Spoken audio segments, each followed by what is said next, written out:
Hello everyone. Today we talk about how to fix the app of Meyo. We will go to settings,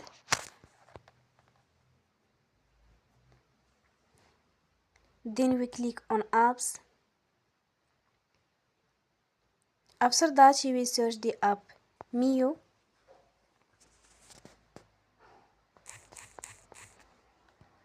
And we click. Then we will on for stop.